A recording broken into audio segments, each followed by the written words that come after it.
ಈಗ ನೋಡ್ತಾ ಇದೀವಿ, ಒಂದು ಹೆಜ್ಜೆ ಮುಂದೆ ಹೋಗಿ ವೈಯಕ್ತಿಕವಾದಂಥ ಒಂದಷ್ಟು ಟೀಕೆಗಳನ್ನು ನೋಡ್ತೀವಿ ನಾವು.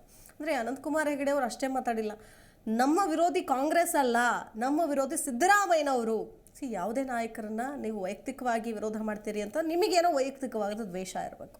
ಸೊ ಹಂಗಿದ್ದಾಗ ಮಾತ್ರ ಅದು ಮುಂದುವರಿಯುತ್ತೆ ಅಂತ.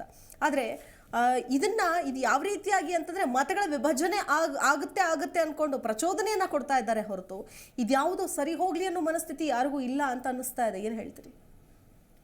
ಈಗ ಹಿಂದುತ್ವ ಅನ್ನೋದು ನಿಂತಿರೋದು ಸಂಸ್ಕಾರದ ಮೇಲೆ.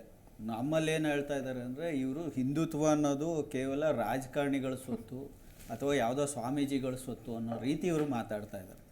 ಇವತ್ತು ಹಿಂದುತ್ವ ಅನ್ನೋದು ಬಂದಿರೋದು ಪ್ರತಿಯೊಬ್ಬರು ತಂದೆ ತಾಯಿಗಳು ಮಕ್ಕಳಿಗೆ ಹೇಳ್ಕೊಡೋ ರೀತಿ ನೀತಿಯಲ್ಲಿ ಹಿಂದುತ್ವ ಬರ್ತದೆ. ಅದೊಂದು ಆಚರಣೆ, ಅದು ಸಂಸ್ಕೃತಿ. ಅದು ನಾವು ಅದಕ್ಕೆ ಮೂಲನೂ ಇಲ್ಲ ಅಂತ್ಯನೂ ಇಲ್ಲ ಅನ್ನೋದು ಎಲ್ರಿಗೂ ಗೊತ್ತು. ಆದರೆ ಇವತ್ತು BJP ಅವ್ರು ಏನು ತಿಳ್ಕೊಂಡಿದ್ದಾರೆ ಅಂದರೆ, ನಮ್ಮಿಂದ ಹಿಂದುತ್ವ ಬಂದಿದೆ. ಇವರು ಪಕ್ಷ ಬಂದೇ 20 ವರ್ಷ 10 ವರ್ಷ ಆಗಿದೆ ದೇಶದಲ್ಲಿ ಆಡಳಿತಕ್ಕೆ. ಹಾಗಾದ್ರೆ ಇಷ್ಟು ಸಾವಿರಾರು ವರ್ಷ ಏನು ಇವರೇ ಕಾಯ್ತಿದ್ರ BJP ಅವರೇ? ಏನು ನಮ್ಮ ಸಂಸ್ಕೃತಿನ, ನಮ್ಮ ಸಂಸ್ಕಾರಗಳನ್ನ ಇವರೇ ಕಳಿಸ್ಕೊಟ್ಟಿದ್ರ? ಫಸ್ಟು ಇವರ ಸಂಸದರಿಗೆ ಸಂಸ್ಕಾರ ಇಲ್ಲ, ಅವ್ರ ತಂದೆ ತಾಯಿಗಳು ಸಂಸ್ಕಾರಗಳನ್ನ ಹೇಳ್ಕೊಟ್ಟಿಲ್ಲ. ಇದು ಒಂದೇ ಅಲ್ಲ ಇವ್ರದ್ದು. ಇವರಲ್ಲಿ ಏನಾಗಿದೆ ಅಂದರೆ, ಈ ಬೋಗಸ್ ಹಿಂದುತ್ವ ಅಂತಲೇ ಕರಿಬೋದು ಇವರಲ್ಲಿರೋದು. ಇವ್ರು ನಿಜವಾದ ಹಿಂದುತ್ವ ಇದ್ದು, ಮತ್ತು ಇವರು ಒಬ್ಬ ಯಾರು ಸಾಮಾನ್ಯ ಪ್ರಜೆ ಅಲ್ಲ, ಒಬ್ಬ ಹೇಳಿಕೆ ಕೊಡೋದಕ್ಕೆ ಆ ರೀತಿ, ಅಥವಾ ಯಾವುದೋ ಒಬ್ಬ ಮಠಾಧೀಶ ಅಲ್ಲ. ಯಾಕಂದರೆ ಇವರ ಹೇಳಿಕೆಗಳು, ಇವರು ಒಬ್ಬ ಮೆಂಬರ್ ಆಫ್ ಪಾರ್ಲಿಮೆಂಟ್. ನಮ್ಮ ಪಾರ್ಲಿಮೆಂಟ್ ಯಾವುದ್ರ ಮೇಲೆ ನಿಂತಿದೆ? ನಮ್ಮ ಕಾನ್ಸ್ಟಿಟ್ಯೂಷನ್ ಮೇಲೆ ನಿಂತಿದೆ. ಕಾನ್ಸ್ಟಿಟ್ಯೂಷನಲ್ಲಿ ಏನು ಹೇಳುತ್ತೆ? ಸೆಕ್ಯುಲರಿಸಮೇ ಹೇಳೋದು. ಇವತ್ತಿಗೂ ಸೆಕ್ಯುಲರಿಸಮಲ್ಲೇ ನಾವು ಕಾನ್ಸ್ಟಿಟ್ಯೂಷನಲ್ಲಿ ಓದ್ ತಗೊಳ್ಳೋದು, ಅದ್ರ ಮುಖಾಂತರನೇ ನಾವು ನಡೀತಾ ಇರೋದು. ಇವರು ಕಾನ್ಸ್ಟಿಟ್ಯೂಷನನ್ನು ನಂಬ್ಕೊಂಡು ಬಂದಿರೋ ಒಬ್ಬ ವ್ಯಕ್ತಿ ಕೇವಲ ಹಿಂದುತ್ವ ಪ್ರತಿಪಾದಿಸೋದು ತಪ್ಪು. ಇವರು ಸರ್ವಜನಕ್ಕೂ ಇವರು ಮೆಂಬರ್ ಆಫ್ ಪಾರ್ಲಿಮೆಂಟ್ ಅವರ ಕ್ಷೇತ್ರಕ್ಕೆ. ಇವರು ಯಾವುದೋ ಒಂದು ಇವರು ತಕ್ಷಣದಿಂದ ಅವರ ರಾಜೀನಾಮೆ ಕೊಟ್ಬಿಟ್ಟು ಬೇಕಾದರೆ ಯಾವುದಾದ್ರು ಮಠಕ್ಕೋ ಯಾವುದಾದ್ರು ಧರ್ಮ ಸಂಚಾಲಕರಾಗಿ ಸೇರಿಕೊಂಡು ಅಥವಾ ಯಾವುದೋ ಸಂಘಟನೆಗಳಿಗೆ ಸೇರಿಕೊಂಡು ಈ ಥರ ಘೋಷಣೆಗಳನ್ನ ಕೂಗಲಿ. ಬಟ್ ಇವತ್ತು ನಮ್ಮ ದೇಶದಲ್ಲಿ ಏನಾಗಿದೆ ಅಂದರೆ, BJP ಅವರು ಮೊನ್ನೆ ನೀವು ಇನ್ನೂ ಒಂದು ನೋಡಿರ್ಬೋದು, ಈ ರಮೇಶ್ ಬಿದೂರಿ ಅವರು ಸಂಸತ್ ಭವನದಲ್ಲಿ ಡ್ಯಾನಿಶ್ ಅಲಿ ಮೇಲೆ ಸಾಕಷ್ಟು ವಲ್ಗರ್ ಪದಗಳನ್ನೇ ಬಳಸಿದ್ರು.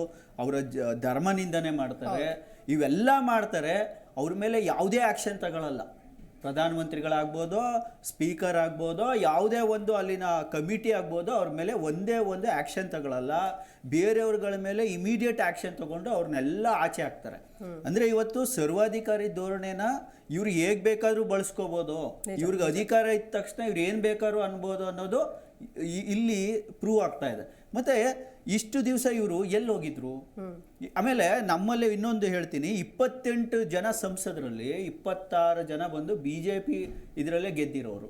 ಇವ್ರುಗಳು ರಾಜ್ಯಕ್ಕೆ ಬರ ಬಂದಾಗ ದನಿ ಎತ್ತಲ್ಲ. ರಾಜ್ಯದಲ್ಲಿ ಇವತ್ತು ನೋಡಿ ಬರೀ 350 ಕೋಟಿ ಕೊಟ್ಟಿದ್ದಾರೆ ಕರ್ನಾಟಕಕ್ಕೆ. ನಾವು ಕೇಳಿದ್ದೆಷ್ಟು? 37,000 ಕೋಟಿ, 38,000 ಕೋಟಿ ಕೇಳಿದ್ರೆ ಕೊಡೋದು ಎಷ್ಟು? ಅದು 18,000 ಕೋಟಿ ಕೇಳಿದ್ರೆ ಕೊಡೋದು 350 ಕೋಟಿ ಕೊಡ್ತಾರೆ.